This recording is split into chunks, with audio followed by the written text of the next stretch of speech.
story time about how my best friend kissed the guy that I liked right in front of me. So a little background information, I was 14 and in 8th grade, and we're gonna call my best friend Sophia. We were in a friend group of 3, and the other person in our friend group, his name was Josh, and that just happened to be the boy that I really liked. And Sophia knew how much I liked him. Like, I would tell her all the time how excited I was, you know, that we were hanging out, and she would be like, oh my god, I'm so happy for you, like, you guys would be so cute. Just a bunch of fake shit. So the one day we're all sitting in our free period, super bored, and our friend Dylan says, hey, why don't we play spin the bottle? With a water bottle, of course. So it was us 4 and a few other kids from our class. Well, Sophia decided to spin the bottle first. And of course, who does it land on? Josh. And I'm sitting back like I have nothing to worry about. My best friend wouldn't do that to me. Well, of course, I was wrong. I thought she was going to apologize, but after she gave me a very smirky smile, well, they started hanging out more and I felt extremely left out, so I just decided to forgive her. Am I the asshole for refusing to give my day off on Mother's Day to my coworker who lost her kid? Disclaimer, this is not my story. I'm 22 female, a full-time student, working part-time. Last year, one of my coworkers named Linda, 36 female, lost her 8-year-old in an accident. We were terribly heartbroken because we had met the kid a bunch of times before since she was a single mother and sometimes had to take him here. As contribution, we signed some of our paid days off so she could take some time, and she came back 2 months later. I've been working here since I was 17 years old, and when I was 19 we had a change of boss. She basically made Mother's Day, Christmas, and New Year something special we all deserved, and not only the people with kids. She said that if people had kids, then we obviously had a mother and we deserved to spend the day with her. However, she made the compromise to send the list of names a month before so people could trade them. Aside from some guys who already gave their days away, I'm the only non-mother who has it. Am I the asshole for refusing to give my day off on Mother's Day to my coworker who lost her kid? Disclaimer, this is not my story. My mother is still alive, but I went no contact with her a few years ago. Either way, I want to have the day off to prepare for my finals. Some of my mom coworkers asked for the day and I politely said no. Linda approached me and said that this will be her first Mother's Day without her son and she wanted to know if I could trade the day with her. I said no and told her how sorry I was. She said thanks and went back to her space. One of the other mothers said I was an asshole for not giving it to her since I don't even talk to my mom anymore, and that I don't deserve it. I said why didn't she give Linda her day off, and her answer was that she's a mother of 5. Some are agreeing that I should have let her have it because she lost her child. Others, including my boss, said that I'm entitled to keep it and should do it because I'll be using the day for something important too. Linda has been silent and my coworkers are calling me an asshole. Am I the asshole for changing my Wi-Fi password and not sharing it with the neighbor?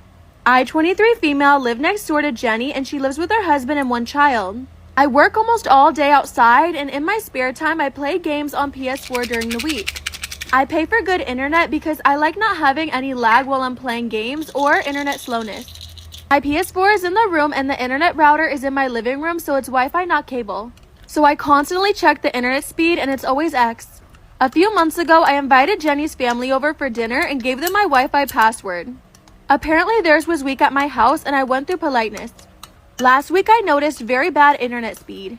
Called a technician and they asked if I passed the password to someone in the building and I put the pieces together.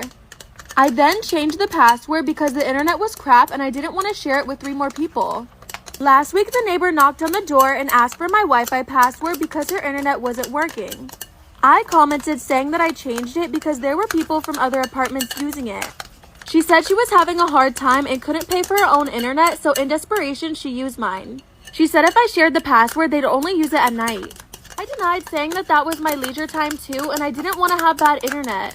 Am I wrong for walking out of my sister's birthday party after she announced she was pregnant? Growing up, my sister, 26, and I, 23 female, were not that close. She was my parents' favorite daughter. I've always been a little overweight, I had PCOS, and my sister was slim and fit. I always held that resentment towards her, especially when she belittled me with my mom, not letting me eat more than 1 serving of dinner or more than 1 serving of dessert, telling me that sleeping in was making me gain weight. She always overshadowed my accomplishments. My sister married when she was 23 to a wealthy man 28 from our community. We're Indian. Her marriage was arranged. They have 3 beautiful kids. I love my niece and nephew more than anything. I married my husband 26 2 years ago and we've been trying for a baby for almost 1 year. My sister always said it's because I brought shame to my parents for marrying outside our culture that I couldn't have a baby. After many negative tests, a few months ago we finally had a positive pregnancy test.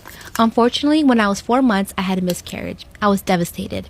I couldn't believe what was going on. 2 months after our tragedy, my family threw my sister a birthday party. There, she and her husband announced they were pregnant. My heart did ache, but I was happy for them. As the evening went on, my sister kept making comments like, "We weren't even trying for a baby. It's so funny how we get pregnant so easily." Just as I thought things couldn't get worse, we were standing with my cousins when my sister said, "We didn't even want more kids. I was almost contemplating having an abortion." She said all of that while looking at me. I am all for women having abortions, but having my sister use it as a weapon against me, showing off how fertile she is, how she was contemplating having an abortion after they decided to keep the baby and announce it. That really hurt me. I was so upset and frustrated. My husband noticed a change in my emotions immediately. We said goodbye to my parents and left the party immediately. I got many texts from my sister and our cousins calling me jealous and an asshole for walking out on my sister's birthday party and not being part of their pregnancy celebration. What? My husband and our friends say that I had all the right to feel the way I did, but I'm not sure. So, am I the asshole? No, your sister is literally the worst person in this earth. She is so jealous of you. It's so clear and obvious for some reason that she's so bitter in her own life that she just has to shove it all down your throat.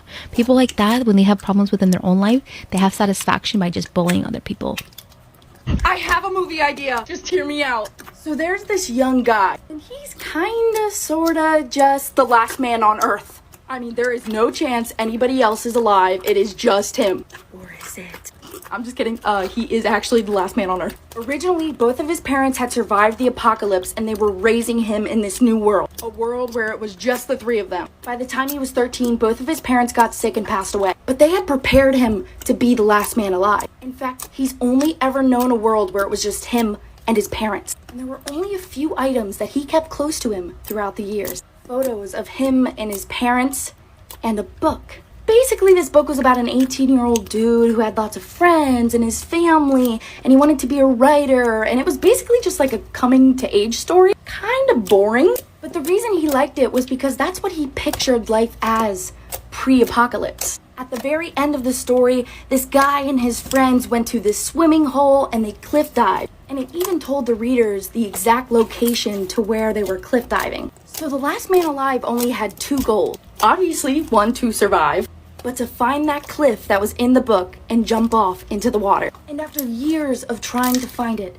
he makes it there. He stands at the edge of the cliff and jumps into the water. And that was it. Psych! When he hits the water, everything goes black. He had no idea there were rocks under the surface of the water.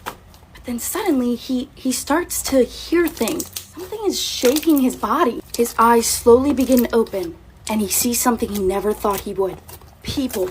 Tons of teenagers hanging out, cliff diving, partying, almost like they were there the whole time. The ambulance comes and rushes him to the hospital. And the entire time he's like, this is a dream, or I'm dead, this isn't real.